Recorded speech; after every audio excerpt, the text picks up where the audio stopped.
Here's our first reading. Let us start with a short story. Suppose that you're an astronaut whose spaceship gets out of control and crashes on an unknown planet.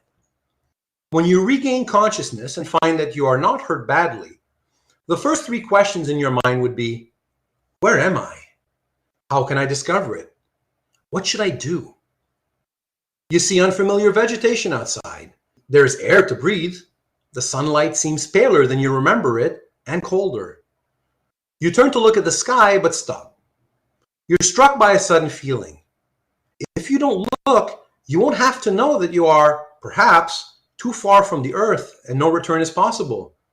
So long as you don't know it, you're free to believe what you wish, and you experience a foggy, pleasant, but somewhat guilty kind of hope.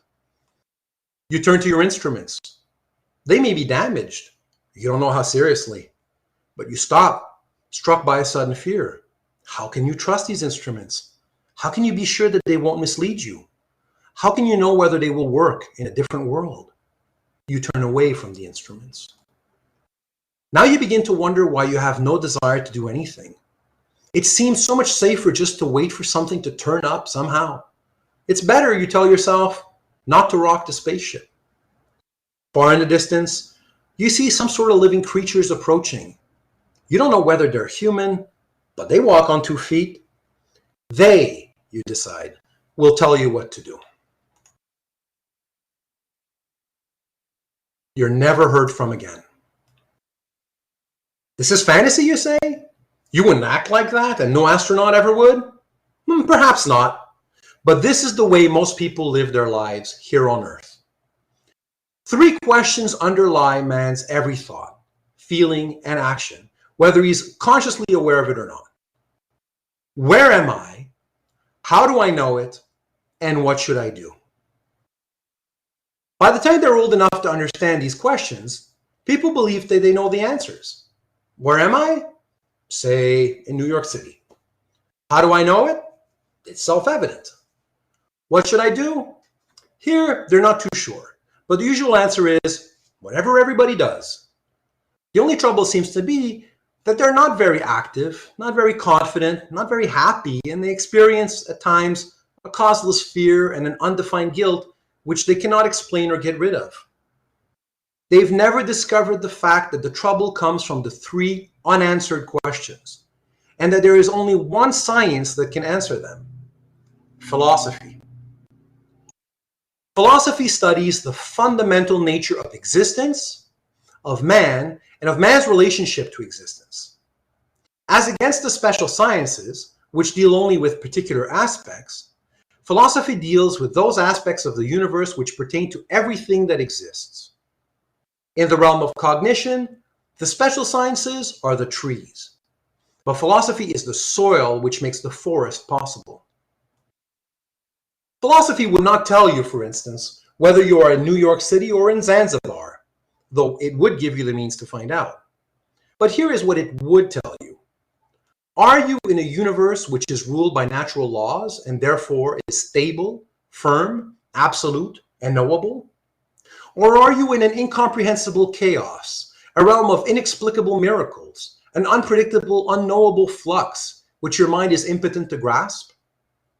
Are the things you see around you real, or are they only an illusion? Do they exist independent of any observer, or are they created by the observer? Are they the object or the subject of man's consciousness? Are they what they are, or can they be changed by a mere act of your consciousness, such as a wish?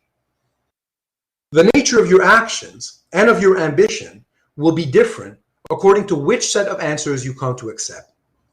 These answers are the province of metaphysics, the study of existence as such, or, in Aristotle's words, of being qua being, the basic branch of philosophy.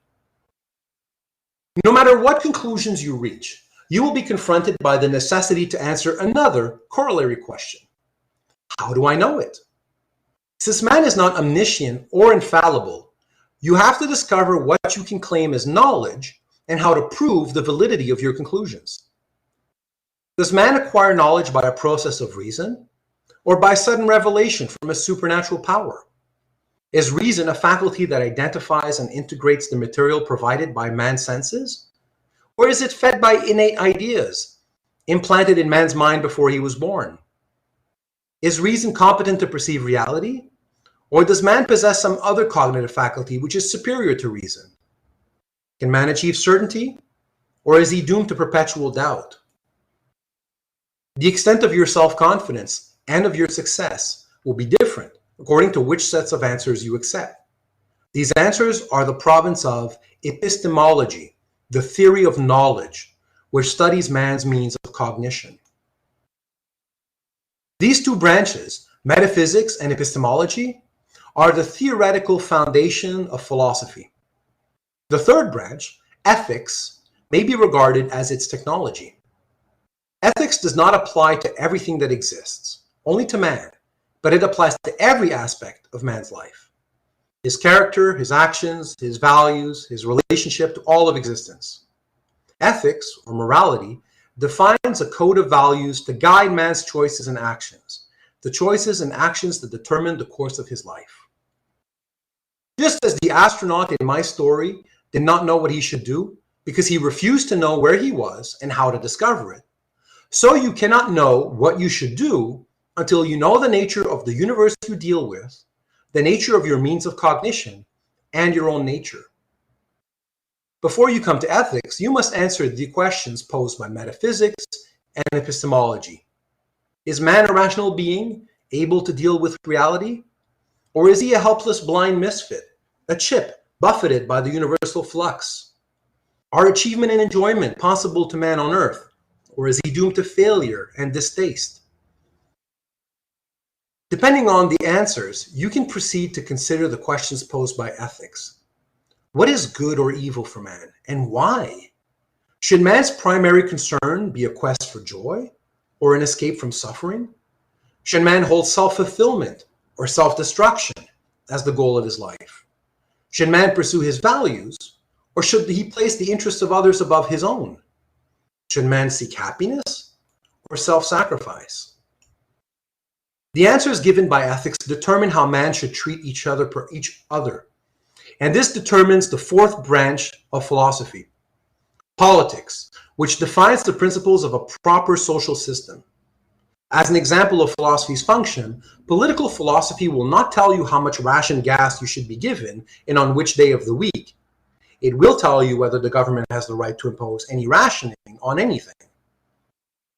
The fifth and last branch of philosophy is aesthetics, the study of art, which is based on metaphysics, epistemology, and ethics. Art deals with the needs, the refueling of man's consciousness. Now, some of you might say, as many people do, I never think in such abstract terms. I want to deal with concrete, particular real-life problems. What do I need philosophy for? My answer is, in order to be able to deal with concrete, particular real-life problems. In other words, in order to be able to live on Earth. You might claim, as most people do, that you've never been influenced by philosophy. I'll ask you to check that claim. Have you ever thought or said the following? Don't be so sure. Nobody can be certain of anything. You got that notion from David Hume and many, many others, even though you might never have heard of him. Or, this may be good in theory, but it doesn't work in practice. You got that from Plato. Or, that was a rotten thing to do, but it's only human. Nobody's perfect in this world. You got that from Augustine. Or, it may be true for you, but it's not true for me. You got it from William James. Or, I couldn't help it. Nobody can help anything he does. You got it from Hegel. Or, it's evil because it's selfish. You got it from Kant. Have you heard the modern activists say, act first, think afterward? They got it from John Dewey. Some people might say, sure, I've said those things at different times, but I don't have to believe all that stuff all the time. It may have been true yesterday, but it's not true today. They got it from Hegel. They might say, consistency is the hobgoblin of little minds. They got it from a very little mind, Emerson. They might say, but can't one compromise and borrow different ideas from different philosophies according to the expediency of the moment? They got it from Richard Nixon, who got it from William James. Now ask yourself, If you're not interested in abstract ideas, why do you feel compelled to use them? The fact is that abstract ideas are conceptual integrations which subsume an incalculable number of concretes, and that without abstract ideas, you would not be able to deal with concrete, particular real-life problems. You would be in the position of a newborn infant, to whom every object is a unique, unprecedented phenomenon. The difference between his mental state and yours lies in the number of conceptual integrations that your mind has performed. You have no choice about the necessity to integrate your observations, your experiences, your knowledge into abstract ideas, in other words, into principles. Your only choice is whether these principles are true or false, whether they represent your conscious, rational conviction, or a grab bag of notions snatched at random, whose sources, validity, context, and consequences you do not know, notions which, more often than not, you would drop like a hot potato if you knew. But the principles you accept, consciously or subconsciously, may clash with or contradict one another. They too have to be integrated. What integrates them? Philosophy. A philosophic system is an integrated view of existence. As a human being, you have no choice about the fact that you need a philosophy. Your only choice is whether you define your philosophy by a conscious, rational, disciplined process of thought and scrupulously logical deliberation, or let your subconscious accumulate a junk heap of unwarranted conclusions, false generalizations, undefined contradictions, undigested slogans, unidentified wishes, doubts, and fears, thrown together by chance, but integrated by your subconscious into a kind of mongrel philosophy and fused into a single solid weight. Self-doubt, like a ball and chain, in the place where your mind's wings should have grown. And that, my friends, was the first reading for this week. I've also written, and I normally put this before, but today, because the story is so cool at the beginning, I wanted to start right away with our reading. I write these little prefaces. So right now we're looking at a preface. This is by me. And this is what comes before the document that I've just read you. So I'll read you that as well. And these are my words now. It's as if I'm making my own textbook in philosophy. Philosophy is where all knowledge must begin, because philosophy is simply the attempt to grapple with the fact that we do not know everything. As a result, in philosophy and in this course, there are no forbidden or stupid questions, although there may be stupid answers. One question we can ask then is, what is philosophy? The moment we start answering that question, we're engaging in philosophy of philosophy, sometimes also called metaphilosophy. In the reading that we've just read, Elisa Rosenbaum makes two metaphilosophical claims. First, she argues that philosophy attempts to systematically answer three fundamental questions. What is there? How do I know? What should I do? These three main questions allow us to divide the discipline of philosophy into three main subdisciplines: metaphysics, the study of reality; epistemology, the study of knowledge; and ethics, the study of values. Rosenbaum's second claim is that philosophy cannot be avoided because answers to these three questions cannot be avoided.